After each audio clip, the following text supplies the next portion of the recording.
नमस्कार माझ्या लाडक्या बहिणींनो, महाराष्ट्र सरकारकडून मुख्यमंत्री देवेंद्र फडणवीस आणि महिला आणि बाल कल्याण सभापती आदित्य तटकरे यांच्याकडून सक्त आदेश काढण्यात आले आहे। तर तुम्हाला महिला जे लाडक्या बहिणीकडून जो हप्ता घेताय तो हप्ता घेण्यासाठी 2 कागदपत्रे जमा करावी लागणार आहेत। अशी कोणकोणती कागदपत्रे जमा करणार आहेत याची संपूर्ण माहिती तुम्हाला ह्या व्हिडिओमध्ये देणार आहे। व्हिडिओ संपूर्ण लक्षपूर्वक पहा। व्हिडिओ जरा तर तुम्ही स्किप करून पाहिला तर तुम्हाला कोणतीच माहिती तुम्हाला अर्धवट माहिती समजेल, त्यामुळे तुमचे पैसे येण्यास पुढील जो फेब्रुवारीचा हप्ता येणार आहे तो येण्यास तुम्हाला अडथळा निर्माण होणार आहे। तर तुम्हाला कोणती कागदपत्रे आहेत हे तुम्हाला आपण थोडक्यामध्ये पाहू। तर फेब्रुवारीचा हप्ता वाटप होणार आहे, त्यापूर्वी तुम्हाला 1500चा हप्ता वाढत होता, आता वाढून तुम्हाला तो 2100चा भेटणार आहे। तर 600 रुपयाची वाढ झालेली आहे। तुम्हाला 1500 प्रमाणे हप्ता मिळत होता, पण त्याचे सातत्याचे जे पैसे मिळाले तर 600 रुपयाची वाढ झालेली आहे। त्यामुळे तुम्हाला 2 कागदपत्र जमा करावे लागतील। हे 2 कागदपत्रे कोणती आहेत? ज्या महिलाकडे या 2 कागदपत्र नसतील तर त्यांना या योजनेतून बाहेर काढण्यात येणार आहे, असे सरळ सरळ आदेश महाराष्ट्र सरकारकडून दिलेले आहेत। काल आदित्य तटकरे यांनी त्यांच्या ट्विटरवरून सुद्धा सांगितले 5 लाख महिलांना बाद करण्यात आलेला आहे। तुम्ही हा मेसेज सुद्धा पाहिलेला असेल। त्यामुळेच आता लाडक्या बहिणीला हे 2 कागदपत्र आणि काही नियम जाणून घेणं अतिशय गरजेचं आहे।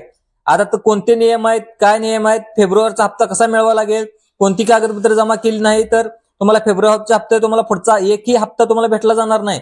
कदाचित तुमचं नाव सुद्धा लाडकी बहीण योजनेतून बाहेर काढण्यात येईल।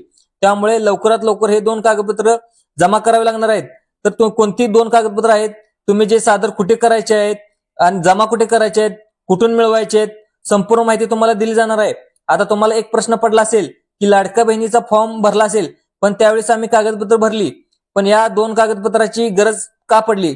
तर आधीच सांगितल्याप्रमाणे फक्त जो हप्ता वाढणार आहे त्यामुळे 1500च्या ऐवजी आपल्याला 2100 रुपये भेटणार आहेत। त्यामुळे 600 रुपयाच्या वाढीमुळे तुम्हाला 2 कागदपत्र जमा करावे लागणार आहेत। आता ते कोणकोणती कागदपत्र आहेत हे तुम्हाला या व्हिडिओमध्ये सांगणार आहे। व्हिडिओ अतिशय महत्वाचा होणार आहे, त्यामुळे लक्ष देऊन महिलांनो ह्या व्हिडिओमध्ये पहा। तर तुम्हाला प्रथम जाणून घेऊया तर जमा कुठे करायचे कागदपत्र। ज्या महिलांना अजूनही जानेवारीचा हप्ता भेटला नाही, ज्यांना मागचे सुद्धा हप्ते भेटले नाहीत, त्यांच्यासाठी एक मोठी बातमी, राज्य शासनाने मोठा निर्णय घेतलाय। तो निर्णय काय घेतलाय, तो निर्णय पाहण्यासाठी आता काय करायचं आहे सर्वात आपण जाणून घेऊया। अरे कोणते 2 डॉक्युमेंट आहेत हे सुद्धा पाहून घेऊया। कागदपत्र तुम्हाला अर्जंट जमा करायचे आहेत। तर तुम्हाला सर्वात आपण हे जाणून घेऊयात की आता तुम्हाला माहिती आहे की लाडकी बहीण योजनेच्या अंतर्गत जानेवारीचा जो हप्ता आहे तो जवळपास 2,41,00,000 महिलांच्या खात्यामध्ये 1500 रुपये प्रमाणे मिळाला आहे। पण अजून अशा काही बहिणी आहेत की ज्यांना जानेवारीपासून पैसे मिळाले नाहीत। या मागचं महाराष्ट्र सरकारने स्पष्ट केलेलं आहे। आता हे पैसे वाढवून आता मिळणार आहेत। तर तुम्हाला जानेवारीचा हप्ता जो मिळाला नाही तो काय मिळाला नाही यामधला सुद्धा सगळ्यात पहिला प्रश्न आहे। आता महिलांना काढण्यासाठी तुम्हाला 2 कागदपत्राची मागणी केलेली आहे, जेणेकरून आता गोरगरीब महिलांना याचा लाभ मिळेल। ज्या महिला अशा आहेत ज्यांच्याकडे भरपूर धनसंपत्ती आहे अशा महिलांना आता लाभ मिळणार नाही, गरजू महिलांनाच याचा लाभ मिळणार आहे। तर तुम्हाला गुरुवारच्या हप्त्यासाठी कागदपत्राची राज्य सरकारकडून मागणी केलेली आहे।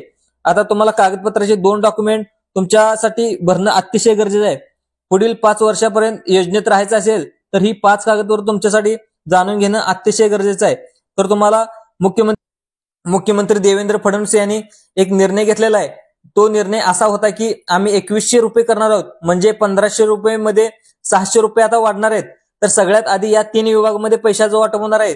ते कोणते विभाग आहेत ते तुम्हाला सांगणार आहे। 6 दिवसात लाडक्या बहिणींना फेब्रुवारीचा जो हप्ता भेटला त्याचे आदेश सुद्धा देण्यात आले आहेत। तर 2100 रुपये प्रमाणे मिळू शकतो अशी घोषणा सुद्धा तुम्हाला या निर्णयामुळे बहिणीला कसा फायदा होणार आहे याची माहिती सुद्धा या व्हिडिओमध्ये पाहणार आहात। तर बहिणीला सगळ्यात आधी आता 2 मेसेज येणार आहेत। आता 2 मेसेज येणार आहे म्हणजे असे कोणकोणते मेसेज येणार तुम्हाला विचार पडला असेल। आता जानेवारीत ज्यांना हप्ता मिळाला नाही, जानेवारीला अजून फेब्रुवारीचा ज्याला हप्ता मिळाला नाही तर त्याला कदाचित जानेवारीचा जो हप्ता आहे त्याचे सुद्धा तुम्हाला 2 मेसेज येतील। ज्या महिलाला आशा आहे की अजून सुद्धा जून जुलै पासून पैसे मिळाले नाहीत त्यांना सुद्धा सगळेच पैसे जमा होतील। पण मोठी बातमी अशी आहे की जी 2 कागदपत्र जमा करणं अतिशय गरजेचं आहे। 2 कागदपत्र लवकरात लवकर तुम्ही जमा करा, म्हणजे तुम्हाला 2 ते 3 दिवसात येण्याचे चान्सेस जास्त असतील। तर तुम्हाला येणाऱ्या 4 दिवसाच्या आत फेब्रुवारीचा सुद्धा तुम्हाला हप्ता मिळणार आहे। हे कागदपत्र जमा केले नाहीत तर तुम्हाला कदाचित तुमचा मोठा प्रॉब्लेम होऊ शकतो। कोणती कागदपत्र आहेत हे सगळ्यात अगोदर आपण जाणून घेऊया। तर तुम्हाला सगळ्यात महत्वाचा डॉक्युमेंट आहे ज्यामुळे सरकारला कळणार आहे की तुम्ही खरोखर गरीब आहे का। पहिलं डॉक्युमेंट आहे ते म्हणजे तुमचं पॅन कार्ड। पॅन कार्ड तुम्ही पाहिलं सुद्धा असेल आणि पॅन कार्ड अतिशय गरजेचं आहे की तुमचं उत्पन्न किती होतं, काय आहे याची संपूर्ण माहिती सरकारला जाणून घ्यायचं आहे. अनेक महिला सुद्धा ज्या लाडक्या बहिणी योजनेचा अतिरिक्त वापर केलाय, अनेक जिल्ह्यामध्ये सुद्धा लाडक्या बहिणीचा घोटाळा सुद्धा झालेला आहे. अनेक लोकांनी लाडक्या बहिणीच्या नावावरती पुरुषांनी सुद्धा पैसे घेतलेले आहेत. त्यामुळं लोकांना जाणून घेण्याचं आहे की खरोखरच महिला आहे का. त्यामुळे पॅन कार्ड अतिशय असणं गरजेचं आहे. त्यामुळे ते पॅन कार्ड म्हणजे अपडेट असणं पॅन कार्ड अतिशय गरजेचं आहे. ज्या महिलांचं जुने पॅन कार्ड आहे ते आता चालणार नाही. त्यामुळे पॅन कार्ड नवीन अपडेट करून घ्या. त्यामुळे तुम्हाला दुसरं कोणतं कागदपत्र आहे ते तुम्हाला सुद्धा सांगणार आहे, तुमच्यासाठी खूप महत्वाचं आहे. आता या डॉक्युमेंटच्या ज्या माध्यमातून आपण अपात्र महिन्याची यादी सुद्धा सरकार तयार करणार आहे. आता पटपट 3 विभागांमधून पैसे वाटप होणार आहेत. सगळ्यात आधी तुम्हाला 3 विभागाची नावं काय आहेत ही सुद्धा तुम्हाला सांगणार आहे. त्यानंतर अत्यंत महत्वाचे गरजेचे 2 कागदपत्र तुम्हाला या 3 विभागामध्ये, दुसऱ्या विभागात जर तुम्ही राहत असाल तर अजून 4-5 दिवसाची मुदत तुम्हाला लागणार आहे. सगळ्यात आधी या 3 भागात पैसे वाटप होणार आहेत. त्यानंतर तुमचे पुढचे 3 विभाग करणार आहेत. तर डॉक्युमेंट प्रत्येक राज्यातल्या महिलांना त्या ठिकाणी लागू होणार आहेत. तर कोणते कोणते डॉक्युमेंट हे जमा करण्याचे अत्यंत गरजेचं आहे. 2 डॉक्युमेंट, पहिला जो विभाग आहे तो म्हणजे नाशिक विभाग. नाशिक विभागामध्ये 5 जिल्हे येतात. तर त्या 5 जिल्ह्यामध्ये पैसे हे सुरुवातीला वाटप होणार आहेत. त्या जिल्ह्यामध्ये नंदुरबार असेल, नंतर धुळे असेल, जळगाव असेल, नंतर छत्रपती संभाजीनगर असेल, नंतर अहिल्यानगर असेल. जे खान्देश विभाग आहे खान्देश विभागामध्ये सुद्धा याचे पैशाचे वाटप सुरू होणार आहे. तर कागदपत्रे कोणकोणती लागणार आहेत हे तुम्हाला या सुद्धा व्हिडिओमध्ये सांगणार आहेत.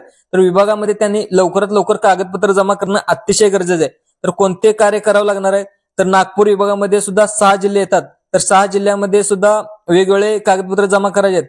चंद्रपूर जिल्हा असेल, भंडारा जिल्हा असेल, गोंदिया जिल्हा असेल, नंतर तो शेवटचा गडचिरोली जिल्हा असेल. या महिलांनी सुद्धा या जिल्ह्यातील डॉक्युमेंट लवकर आधार कार्ड आणि पॅन कार्ड जमा करायचं आहे. तर शेवटचा विभाग आहे तो म्हणजे छत्रपती संभाजीनगर. संभाजीनगर म्हणजे पूर्वीचं औरंगाबाद, त्यांच्यासाठी आनंदाची बातमी, इथे लवकरात लवकर पैसे मिळणार आहेत. छत्रपती संभाजीनगरमध्ये जो जिल्हा आहे तो छत्रपती संभाजीनगर येतो, तो म्हणजे परभणी जिल्हा. त्यानंतर हिंगोली, त्यानंतर बीड, नांदेड, लातूर, त्यानंतर उस्मानाबाद, आत्ताचं ते आपलं धाराशिव, या 8 जिल्ह्यामध्ये सुद्धा तुम्हाला पैसे मिळणार आहेत. तर तुम्हाला अर्जंट कागदपत्रे जमा करावीच लागतील. नाहीतर तुम्ही हे कागदपत्र जमा नाही केलं तर तुम्हाला पुढील हप्ता येण्यास अडथळा निर्माण होणार आहे. तर वेगवेगळ्या विभागामध्ये पैसे वाटप होणार आहे. त्या माता भगिनींनी कागदपत्र जमा करणं अतिशय गरजेचं आहे. ते कागदपत्र काढून घ्यायचे आहेत. तर 1 मिनिट वेळ न देता घालवता तुम्हाला या 3 विभागात कागदपत्र काय लागणार हे तुम्हाला सांगणार आहे. तर पहिलं डॉक्युमेंट आहे ते अत्यंत गरजेचं आहे. ते आता त्याला खरी गरज आपल्याला त्याची लागणार आहे. ते काय आहे डॉक्युमेंट याच्यामध्ये लागणार आहे, तो म्हणजे तुम्हाला उत्पन्नाचा दाखला. तर लक्षपूर्वक ऐका, ज्या महिलांना उत्पन्न तुमच्याकडून कोणतेही क्षणी मागितला जाऊ शकतो तो म्हणजे उत्पन्नाचा दाखला. आता लाडक्या बहिणीच्या घरी अंगणवाडी सेविका ती तपासण्या करत आहेत. जर तुमचं पिवळं किंवा केशरी रेशन कार्ड असेल तर तुमच्याकडे जे पांढरे रेशन कार्ड असेल आणि तुमच्याकडे पिवळं रेशन कार्ड असेल तर तुमच्या उत्पन्नावर 2.5 लाखापर्यंत तुमचं उत्पन्न असेल आणि तुमच्याकडे पांढरे रेशन कार्ड असेल तर तुमच्या घरात 4 व्हीलर असेल, आयकर विभाग आहे त्या आयकर विभागातर्फे जो उत्पन्नाचा दाखला मागितला जातो ज्यावेळेस त्यांची पडताळणी होते. नंतर नाशिक, पुणे, त्याचबरोबर मुंबई या ठिकाणी ज्या अंगणवाडी सेविकेला आदेश देण्यात आले, आता त्या तुमच्याही घरी येतील, चेकिंग करतील. त्यावेळेस तुमच्याकडे कागदपत्राची मागणी सुद्धा होऊ शकते. त्यावेळेस तुमच्याकडे मागितले जाणारे डॉक्युमेंट म्हणजे तुमचं सर्वात पहिला उत्पन्नाचा दाखला. तर उत्पन्नाचा दाखला तुम्हाला नवीन काढून घेणं अतिशय गरजेचं आहे. जुना उत्पन्नाचा दाखला तुम्हाला चालणार नाही. त्यामुळे ह्या वर्षीचा चालू नवीन दाखला काढणं घेणं अतिशय गरजेचं आहे. ते काढणं जो मागितला तर लगेच तुम्हाला दाखवावं लागणार आहे. त्यामुळे तुम्हाला सिद्ध करता येईल की तुमचं उत्पन्न 2.5 लाखाच्या आतमध्ये आहे का. हे तुम्हाला गव्हर्नमेंटला कागदपत्र लागतात आणि तुमचे कागदपत्र काढून घ्या. आणि उत्पन्नाचा दाखला सरसकट सर्वांनी काढून घेणं अतिशय खूप गरजेचं आहे. त्यामुळे लवकरात लवकर दुसरी गोष्ट म्हणजे जी गोष्ट असणार आहे ती म्हणजे दुसरी गोष्ट अतिशय महत्वाची असणार आहे ते म्हणजे तुमचं आधार कार्ड. आधार कार्डवर प्रत्येकाकडे आहे, पण आधार कार्ड ज्या बाबतीत भरपूर प्रॉब्लेम झाल्यामुळे महिला बाहेर निघालेल्या आहेत. तर बऱ्याचशा माता भगिनीचा असा आहे की बँक खात्यावर एक नाव आहे, आधार कार्डावर एक वेगळं नाव आहे. भगिनाचं जवळजवळ सारखं तसंच झालंय. तर वेगवेगळ्या बँकेच्या नावावरती स्पेलिंग मिस्टेक आहे. नंतर आता बिलकुल चालणार आहे. तुमचं आधार कार्ड व्यवस्थित अपडेट करून घ्या. सर्वप्रथम तुमचं जे बँक खातं आहे ते कोणत्या खात्याला जोडलेलं आहे हे सुद्धा तुम्ही पाहून घ्या. आधार कार्ड घेऊन स्पेलिंग जे बँक अकाउंट वरती आहे तेच आधार कार्डवर घेऊन अतिशय गरजेचं आहे. आधार कार्ड नुसार तुमची आता पडताळणी होणार आहे. हे पहिले डॉक्युमेंट आहे ते प्रत्येक ठिकाणी मागितले जाईल. मग नंतर तुमचा उत्पन्नाचा दाखला. आता दुसरं पाहायला गेलं तर जे आहे ते म्हणजे पॅन कार्ड. पॅन कार्ड सुद्धा अतिशय गरजेचं आहे. हे देखील मोठ्या सूचना करण्यात आलेल्या आहेत. आता हे काय प्रत्येकालाच मागितलं जाणार नाही असं काय नाही, पण डॉक्युमेंट जर मागितलं तर आशा सेविकाकडून तर लवकरात लवकर हे डॉक्युमेंट देण्याचं गरजेचं आहे. तर तुम्ही 4 दिवसात 5 दिवसात फेब्रुवारीचा हप्ता तुमच्या खात्यात पडणार आहे. त्यामुळं हे 2 डॉक्युमेंट देणं अतिशय गरजेचं आहे, ज्यामुळे तुम्हाला लगेच हप्ता, तुमच्या कुठल्याही प्रकारची तक्रार त्यामध्ये राहणार नाही. त्यामुळे तुमच्या हप्ते तुम्हाला पुढे त्या ठिकाणी मिळतील. आणि उत्पन्नाचा दाखला सुद्धा लेटेस्ट काढून घ्या. जर तुमच्याकडे जास्त उत्पन्न लगेच तुम्ही दाखवू शकता. पॅन कार्डद्वारे तुमच्या खात्यावर काय कर भरला याची माहिती सुद्धा तुम्ही ते महाराष्ट्र सरकारला कळणार आहे. त्यामुळे तिसरी गोष्ट म्हणजे तुमचं आधार कार्ड अपडेट घेणं सुद्धा अतिशय गरजेचं आहे. स्पेलिंग मिस्टेक नको. स्पेलिंग मिस्टेक असेल तर तुम्हाला पैसे येण्याचा जो हप्ता 21चा हप्ता येणार आहे त्यामध्ये तुम्हाला अडथळा निर्माण होऊ शकतो. महिला लाडक्या बहिणींनो, हा व्हिडिओ कसा आवडला? इथून पुढे सुद्धा असे आम्ही व्हिडिओ घेऊन येत असतो. त्यामुळे आपल्या युट्यूब चॅनलला जास्तीत जास्त लाईक करा, सबस्क्राईब करा. हा व्हिडिओ सुद्धा लाडक्या बहिणीला जास्तीत जास्त शेअर करा. धन्यवाद.